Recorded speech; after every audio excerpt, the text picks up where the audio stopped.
But first tonight, the struggle to find solutions to a years-long problem here in Indianapolis, deadly youth violence. Yeah, on Sunday, 2 young men were shot and killed in separate incidents about a mile apart on the northeast side. And tonight, our Griffin Gonzalez shows us city officials want parents to know there are programs to help prevent this outcome.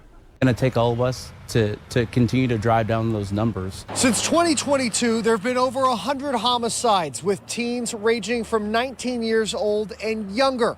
It's the exact violence the city of Indianapolis and the Office of Public Health and Safety are working day in and day out to eliminate. It's hard for not only our officers, but the community as a whole, the families that are affected, the loved ones that are affected. As IMPD detectives investigate, others in the department are working directly with young people to reduce violence. We are trying to foster relationships with the community through sports and activities. We can kind of get to the kids that way and get down to their level and discuss things that they want to talk about. Outside of law enforcement, Indy's Chief Violence Prevention Officer, Ralph Durrett, is working to provide the city's youth with a new path. The goal is intentional community engagement. It's really identifying those who are in those particular situations and providing them with the resources that they need so that they can ultimately make the best decision. Police often put the responsibility for kids' safety on parents, but that's not as simple for some.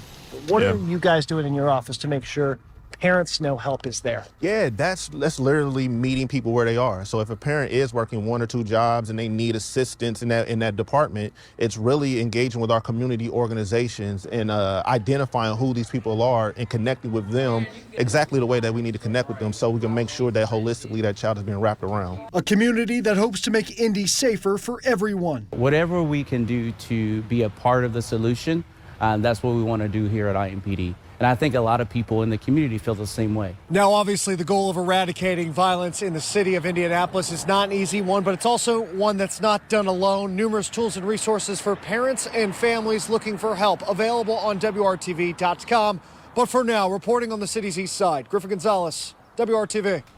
This year in Indianapolis, IMPD says 5 people ages 19 and younger have been killed in homicides. In all of last year, that number was 19, and in 2023, it was 47.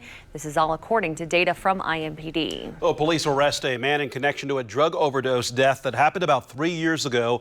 IMPD says officers arrested 41-year-old Nikolai Alfamo this month for reckless homicide as well as possession of cocaine and marijuana. This stems from an April 2022 drug overdose in a neighborhood off East Market Street that left 38-year-old Joseph Handlin dead. According to investigators, Alfamo is accused of supplying Handlin with the drugs. IMPD worked with the DEA and U.S. Marshals Service to make this arrest. As of right now, Alfamo's trial is scheduled for June 4th.